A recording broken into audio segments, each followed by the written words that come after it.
더 이상 치료가 어렵다 이렇게 판정되는 경우를 말하고, 고통 중에서 가장 큰 것은 통증이죠. 약 이외에 통증을 완화시켜 줄 수 있는 이런 방법들을 같이 찾는 게 좋은데,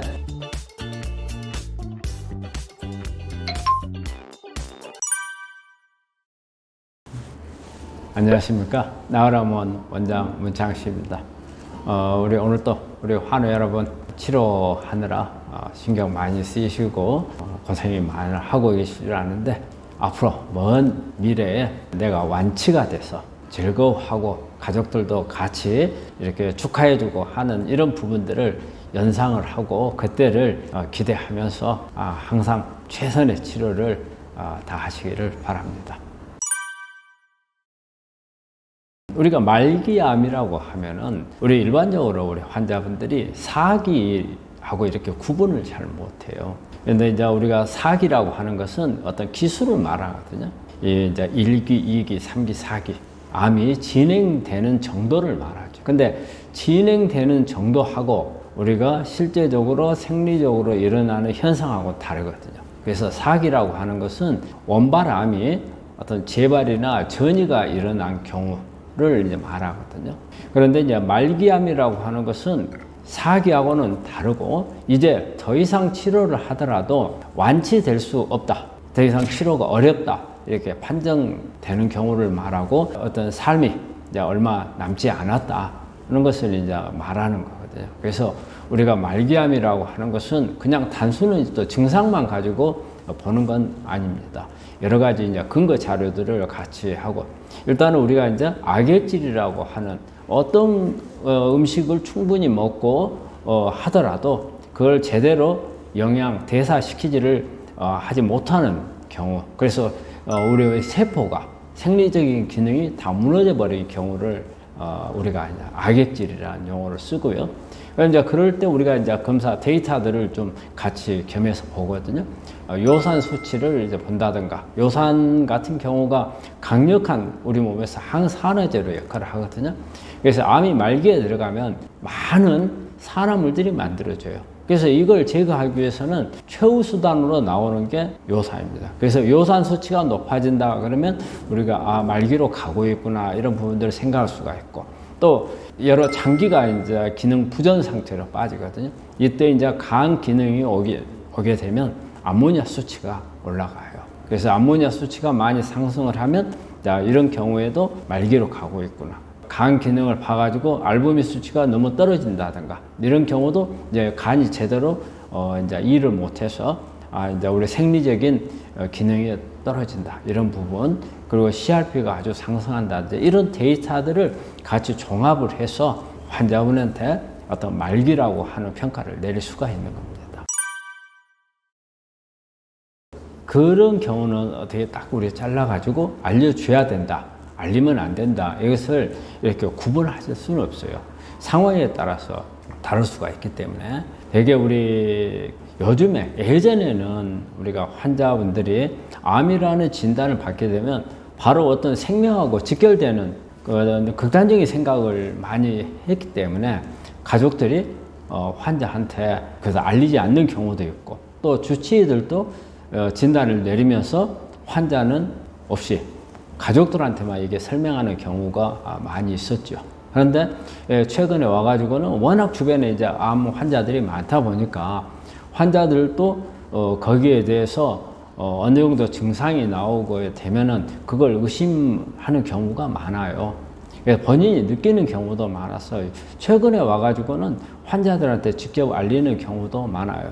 그런데 또 이제 우리 가족들 입장에서 볼 때 환자의 성격이라든지 환자가 어떤 받아들이는 정도에 따라서 다르기 때문에 가족들이 어떤 알려도 된다, 아니면은 알리지 마라, 이런 부분들에 대해서 의견을 제시하는 경우도 있거든요. 그런데 이제 저희들이 보는 견지에서 보면 저희들은 환자한테 알려야 된다고 생각을 해요. 왜냐하면 환자가 그런 것은 의식을 하지 못한 상태에서 어떤 자기가 정리할 수 있는 이런 타임을 놓칠 수도 있고, 또 본인이 하고 있던 일 중에서 뭔가가 마무리돼야 될 부분들도 있을 건데 이런 부분들을 하지 못하는 그 환자가 필요한 시간을 뺏어버릴 수도 있거든요.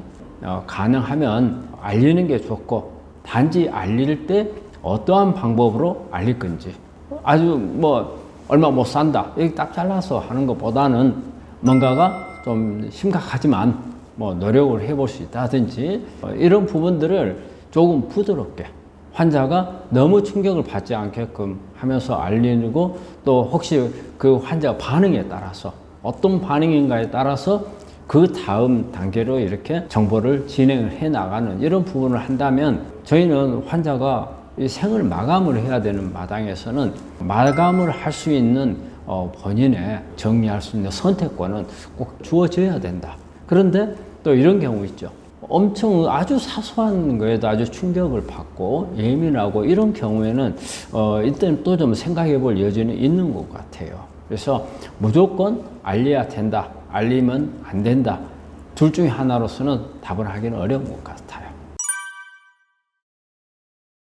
암을 우리가 무서워하는 것은 어떤 죽음하고 연결을 하기 때문에 무섭지만, 거기까지 가는 동안에 그 과정에서 여러 가지 오는 고통, 환자들을 더 힘들게 만들죠.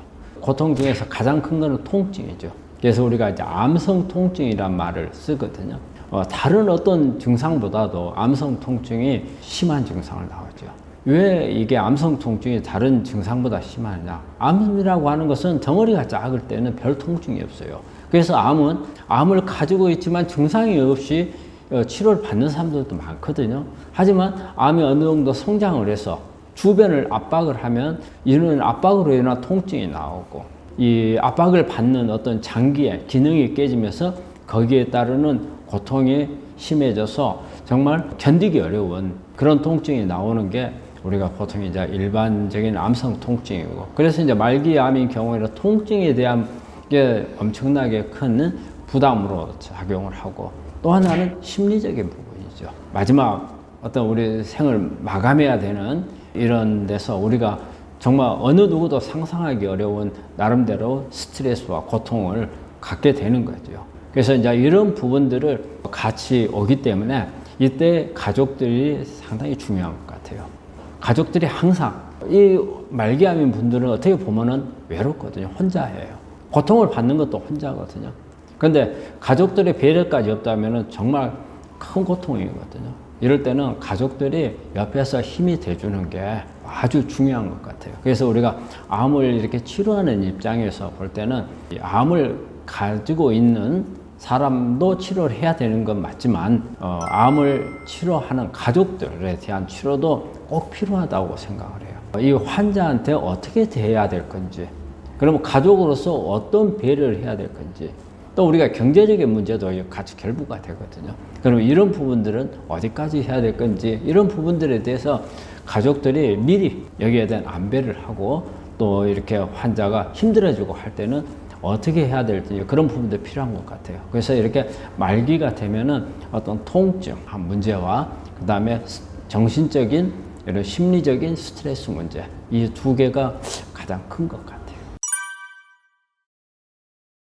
우리가 이제 약물, 통증에 대해서 이제 약물을 사용을 많이 하는데, 이제 우리 사실 약물은 나중에는 처음에는 비마약성인 약물을 사용하다가 나중에는 이제 마약성인 약물을 사용하게 돼요. 이 펜타닐 계열이나 아니면은 몰핀 계통까지 가는데, 이런 그런 약제들은 또 약제로 인한 부작용들이 또 같이 있어요. 그래서 항상 통증에 대해서 약을 가지고 하기보다는 여러 가지 약 이외에 통증을 완화시켜 줄 수 있는 이런 방법들을 같이 찾는 게 좋은데, 그 중에 하나가 이 운동이에요.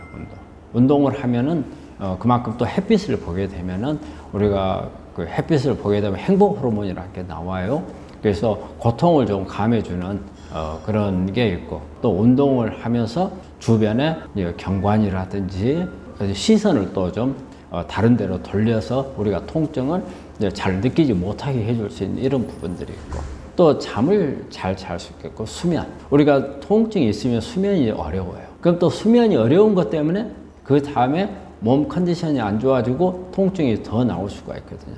그래서 잠을 잘 잘 수 있게 도와주는 방법. 이거는 본인 스스로 잠을 잘 못 자면은 약물이라든지 아니면 멜라토닌 제제라든지 이런 방법들을 써서라도 잠을 충분히 잘 수 있게끔 해주는 게 통증을 줄여줄 수 있고, 그리고 또 우리가 온열 치료, 우리 체온을 많이 높여줄 수 있는 이런 치료들도 통증을 줄여주는데 상당히 도움이 되는 걸로 돼 있어요. 그리고 그 외에 또 여러 가지 뭐 요즘에 많이 하는 도수 치료라든지 또 만성 통증을 억제하는 그런 장비를 이용한 방법이라든지 암종별로 해가지고 예를 들어서 림프 부종이 있다든가 그러면 림프 부종에 대한 치료를 해주는 거, 그리고 또 근골격계 통증이 심한 경우에는 마사지랑 이런 방법도 동원할 수 있고, 샤워라든지 그 목욕을 하면서 우리 몸이 따뜻해지면은 통증을 완화할 수 있는 그런 방법이 있고요.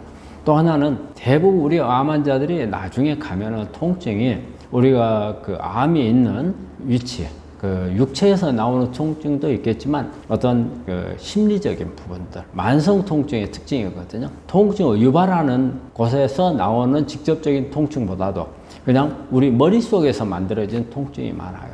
그래서 이런 부분들을 해결해 주는 것은 어떻게 보면은 심신요법이라든지 이런 부분들이 다 같이 결부되거든요. 그래서 이런 부분들을 잘 조정을 해주고, 그리고 또 우리 통증 중에 보면은 말초신경염 증상들이 많이 나오거든요. 그럼 이제 이런 부분들에 대한 증상을 완화시켜 줄 수 있는 이런 부분들. 그래서 이제 음식도 여기에 관여를 해요. 아주 신선한 음식이나 그리고 과일, 야채 등도 마찬가지로 증상을 좀 완화시켜 줄 수 있는 그런 부분들. 이런 부분들을 같이 하면서 이거 가지고 다 안 될 경우에 보조적으로 약을 사용하는 게 가장 좋은 방법이라고 생각을 합니다.